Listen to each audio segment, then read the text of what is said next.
Hello everyone, this is Sahib Bilal and you are watching web development series. आज हमारा CSS का दूसरा लेक्चर है। अगर ओवरऑल हम काउंटिंग करते हैं तो that is almost 11th lecture कि हमारा इस सीरीज का 11वां लेक्चर है और सीएसएस का हमारा दूसरा लेक्चर है। सीएसएस की जिस हमने सिंपल से इंट्रोडक्शन हमने देख लिया है कि सीएसएस है क्या, फिर उसके अंदर सीएसएस को इंक्लूड कैसे करते हैं, फिर सीएसएस को हम अप्लाई कैसे करते हैं, मतलब उसका सिलेक्टर कौन सा है, उसको डिक्लेयर कैसे करते हैं, फिर उसके बाद उसकी प्रॉपर्टीज कौन सी होती हैं और वैल्यूज कौन कौन सी होती हैं।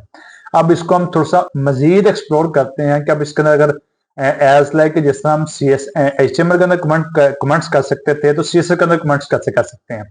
सबसे पहले आज का टॉपिक ये है कि कमेंट्स इन सीएसएस। मैंने अपना कोड जो है वो खत्म कर दिया होगा, ठीक है। मैं यहाँ से अपना अगेन H1 का टैग यहाँ पे ऐड कर रहा हूँ, इज हेडिंग 1, ठीक है।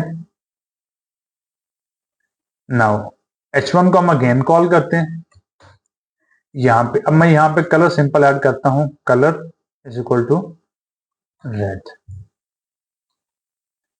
तो उसने कलर हमें रेड अप्लाई कर दिए। अब मैं यहाँ पे अगेन कलर यहाँ पे ऐड करता हूँ, सम टाइम कलर। तो अब यहाँ पे अब एक और चीज हमें सीखने को मिल रही है कि अब देखना कि यहाँ पे कलर अप्लाई कौन सा होगा, रेड होगा या ग्रीन होगा। तो पहले हम इसका रिजल्ट देखते हैं, फिर मैं उसको रीजन बताता हूँ आपकी। ये हो रहा है ग्रीन, क्यों? क्योंकि उसकी वजह होता है कि सबसे जो हाईएस्ट प्रायोरिटी है वो ग्रीन की है। क्यों? क्योंकि ये बाद में रीड किया है। हमारे सीपीयू ने सबसे पहले कलर रेड को रीड किया, देन कलर ग्रीन को रीड किया। जो बाद में रीड हो रहा है कोड वो इफेक्ट जल्दी करेगा। ऐसे अगर हम प्रायोरिटीज की बात करेंगे तो सबसे ज्यादा प्रायोरिटी, सबसे कम प्रायोरिटी होती है एक्सटर्नल स्टाइल शीट की, फिर उससे थोड़ी सी ज्यादा होती है इंटरनल स्टाइल शीट की। क्यों? क्योंकि पहले हम ज्यादातर करते हैं हेड सेक्शन के अंदर अपनी सारी एक्सटर्नल फाइल्स को इंक्लूड करते हैं, फिर देन हमारे पास स्टाइल के टैग के अंदर इंटरनल स्टाइल शीट होती है, और देन हम इनलाइन एलिमेंट्स के अंदर अपने स्टाइल्स को लिखते हैं। तो सबसे पहले एक्सटर्नल होती है, उसकी प्रायोरिटी कम होगी, जो इंटरनल है उसकी थोड़ी सी ज्यादा होगी, और सबसे ज्यादा इनलाइन की प्रायोरिटी होती है। अब इसके लिए मैं एक और चीज बताता हूं कि अब आप चाह रहे हैं कि मैंने दो चीजें अप्लाई की हैं, अब मेरी ये वाली लाइन है ये लोड होनी चाहिए, ग्रीन वाली को इफेक्ट ना पड़े, ठीक है। तो इसके लिए सिंपल ये है कि हमारे पास एक नॉट का साइन होता है, एक्सप्लेनेटरी मार्क जो है जिसको कहते हैं नॉट का साइन। इसके साथ हम इंपॉर्टेंट टाइप कर देंगे सिंपल, कि इसको पता चलेगा this is a important line. तो ये उसने लाइन हमें रेड कर दिया। उसके बाद जितना मर्जी स्टाइल होगा, हाँ अगर मैं ग्रीन को बी इंपॉर्टेंट कर दूंगा तो ये बी ये अब ग्रीन हो जाएगा, ठीक हो गया।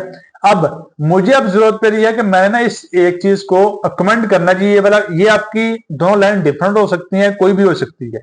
मैं जैसे आपको एक वे बता रहा हूं कमेंट करने का। सिंपल आपने यहाँ पे स्लैश स्टैरिक, देन एंड पे स्टैरिक एंड स्लैश, ये आपका कमेंट हो जाएगा। अगर आपने सिंपल शॉर्ट की यूज करनी है तो कंट्रोल प्लस फॉरवर्ड स्लैश, अगर प्रेस करेंगे तो कमेंट हो जाएगा, फिर प्रेस करेंगे तो ये अनकमेंट हो जाएगा, लाइक दिस, ये आपका कमेंट हो जाएगा। तो उसके लिए अब आपको इंपॉर्टेंट करने की चलाने की जरूरत नहीं पड़ेगी। अब आपका कमेंट लोड नहीं हो रहा, ग्रीन ही है। अगर मैं इसको कर रहा हूं, खुद अनकमेंट कर रहा हूं, अब आपकी इंपॉर्टेंट वो चलेगी। सिंपल, ये सिंपल थी हमारा कमेंटिंग वाला। अब हमारे पास आती हैं कलर्स, आती हैं कि कलर्स हमने कैसे ऐड करना है। कलर्स हम काफी दफा ऐड कर चुके हैं, जिस तरह अभी मैंने एग्जांपल देते हुए भी कलर ऐड किया था, तो उसका कोई एक इशू नहीं है। मैं अपनी बातें रिपीट फिर कर देता हूं कि कलर जब हमने ऐड करना है तो कलर की ऐड करने वक्त हम उसका कलर कोड भी ऐड कर सकते हैं, कलर का नाम भी ऐड कर सकते हैं, फिर उसके बाद एक RGB होती है, ठीक है। कलर का कोड भी हम इस्तेमाल हो सकता है, एज लाइक हमारे पास एक कोड ट्राई करते हैं, F8F8F8, ठीक है। ये देखते हैं कौन सा कलर बन रहा है। ये एक व्हाइट के साथ मिलता जुलता थोड़ा सा है, ये कलर बन गया। तो इसमें आप कलर का कोड भी इस्तेमाल कर सकते हैं, मतलब RGB होता है। RGB की मैं अभी एग्जांपल आपको दिखा देता हूँ थोड़ी सी। RGB के अंदर आपका जो कोड होगा वो इस हिसाब से होगा, first, second, third and fourth. ये फोर्थ को मैं अभी स्किप कर रहा हूँ यहाँ से। रेड, ग्रीन और ब्लू, ठीक है, ये इसकी होगा। फिर उसके बाद इसको मर्ज करने से जो भी हमारे पास एक कलर बनेगा वो उसके कलर हो जाएगा, ठीक है।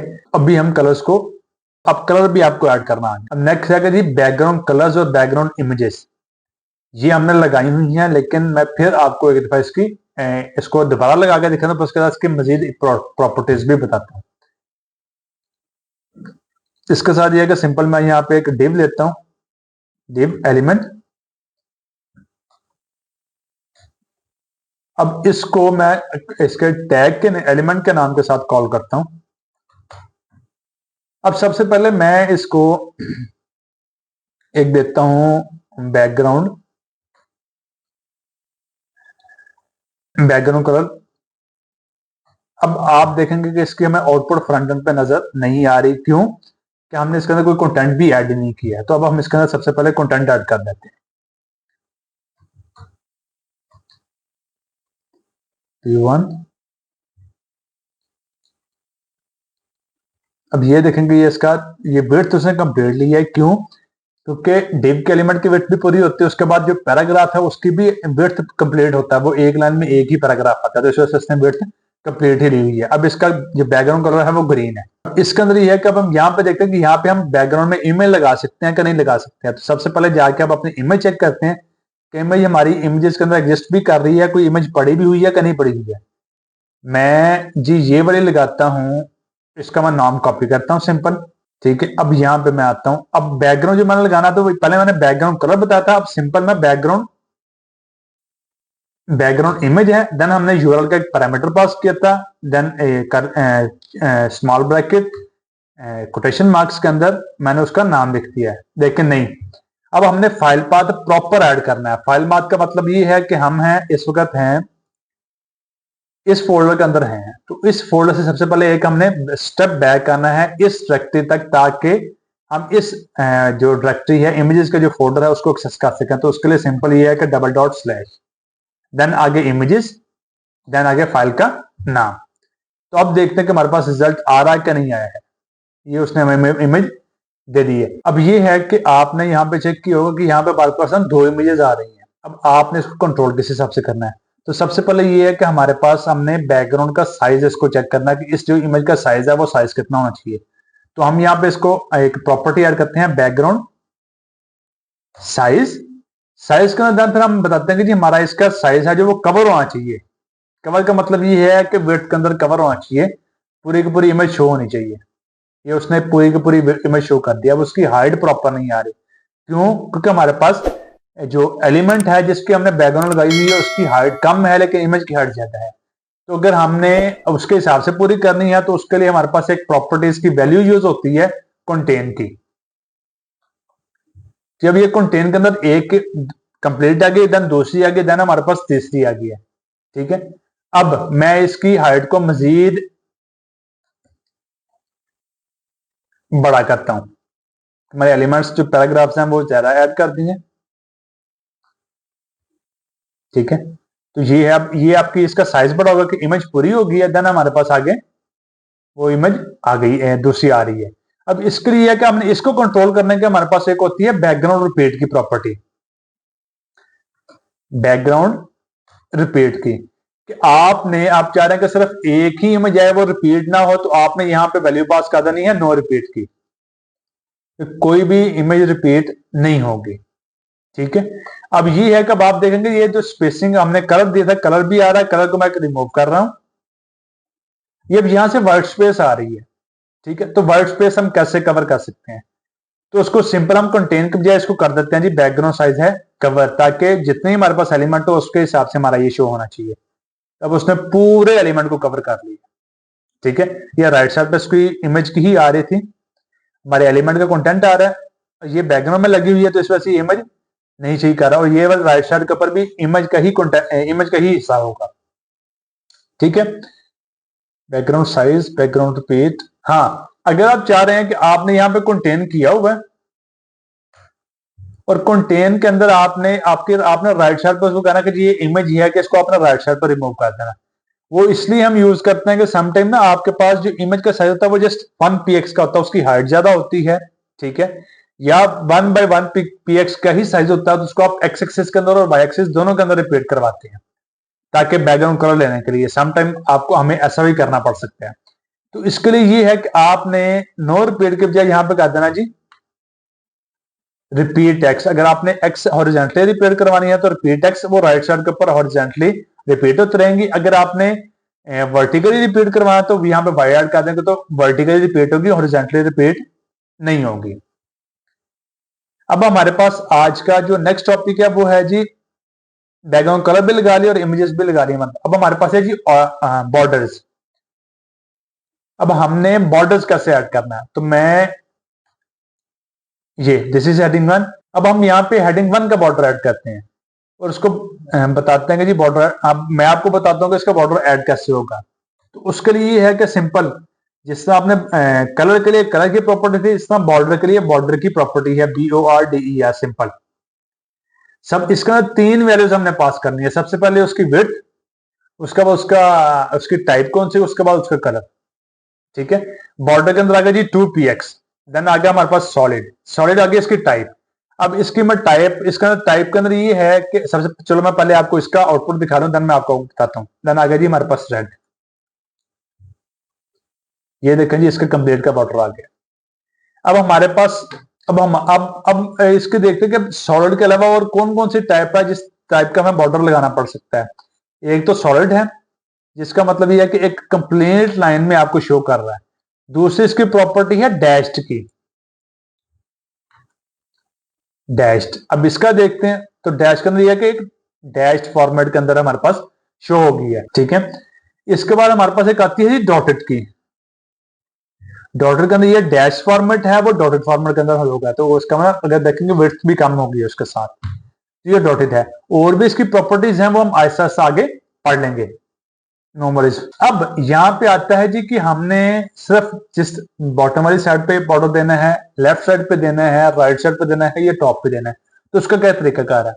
तो इसका तरीकाकार ये है कि आपने साथ बताना है कि बॉर्डर कौन सा है, बॉर्डर डैश टॉप है, बॉर्डर डैश बॉटम है, बॉर्डर डैश राइट है, बॉर्डर डैश लेफ्ट है। ये आपने खुद बताना है कि बॉर्डर हमने लगाना कौन सा है। मैं अब यहाँ पे एक H2 का टैग लेता हूं, दिस इज बॉर्डर बॉटम, नहीं लगा क्योंकि मैंने इसको स्टाइल अप्लाई नहीं किया। मैंने यहां पे H2 का टैग कॉल किया, border, then dash, border bottom मैंने बता दिया, उसको मैंने अगेन बता दिया तीनों वैल्यूज कि इसकी विड्थ कितनी होगी, उसका कलर कौन सा होगा, उसकी टाइप कौन सी होगी, वो सॉलिड में होगा, डैश में होगा, डॉटेड में होगा। मैं कहता हूं जी 2px सॉलिड, देन रेड। ये हमारे पास बॉर्डर बॉटम आ गया जस्ट रेड के अंदर। अगर आपको बॉर्डर टॉप चाहिए तो बॉर्डर टॉप के लिए है कि आपने यहाँ पे बॉटम की बजाय टॉप यहाँ पे टाइप कर देना, टॉप में आ जाएगा। अगर आपको टॉप के बजाय लेफ्ट में चाहिए तो बॉर्डर डैश लेफ्ट। बाकी वैल्यूज अगर 2px सॉलिड, वो 2px के 1px हो सकता है, 10px हो सकता है, वो कुछ भी हो सकता है। आगे सॉलिड की जगह डैश हो सकता है, डॉट हो सकता है, लेकिन वैल्यू ऐसे ही रहेगी। देन आगे रेड कलर कोई भी चेंज हो सकता है। तो यहाँ पे लेफ्ट आ गया। अब यहाँ पे आपको जी राइट में चाहिए तो यहाँ पे आपने राइट ऐड कर देना।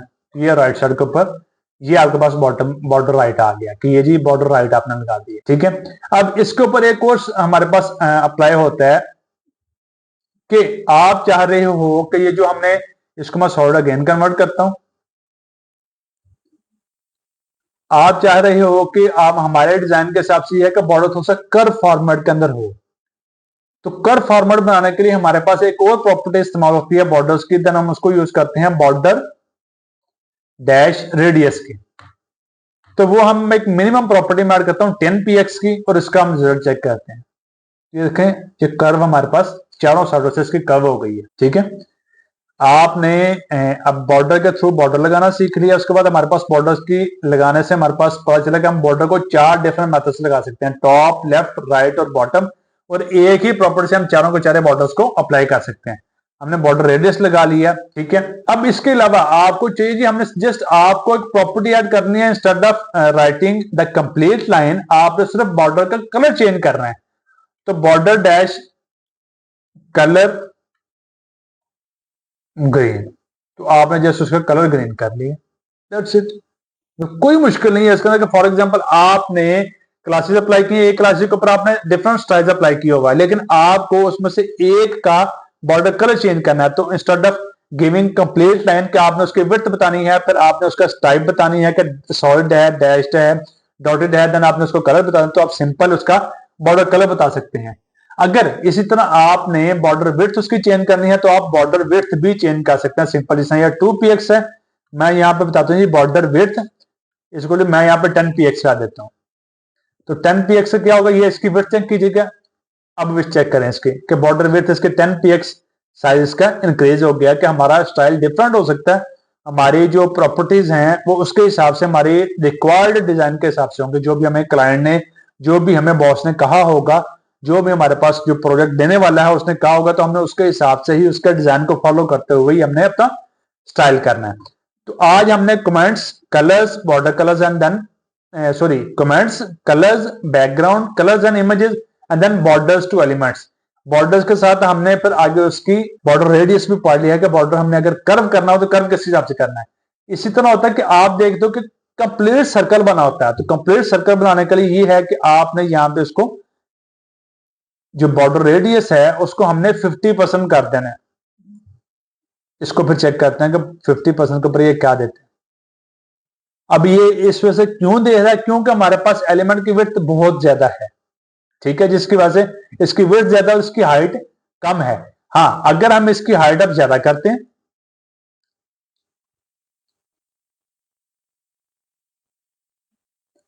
मैं यहां पे br का टैग ऐड कर देता हूं ताकि उसकी हाइट इंक्रीज हो जाए। तो अब आप देखेंगे जो सर्कल है वो प्रॉपर है, किसी फॉर्मेट के अंदर शो होगा। अब ये देखें उसका फॉर्मेट कुछ बेहतर होगा, ये बेजवी शेप हो गई है, ठीक है, अब कंप्लीट सर्कल नहीं है। अगर इसकी विड्थ और हाइट बराबर हो जाएगी तो ये कंप्लीट सर्कल हो जाएगा। हाँ, इसके अलावा हम इसकी विड्थ को कम करके भी कर सकते हैं, वो हम नेक्स्ट लेक्चर में इंशाल्लाह आपको मैं बता दूंगा। Thank you so much for your time. आज के लिए इतना ही। अल्लाह हाफिज।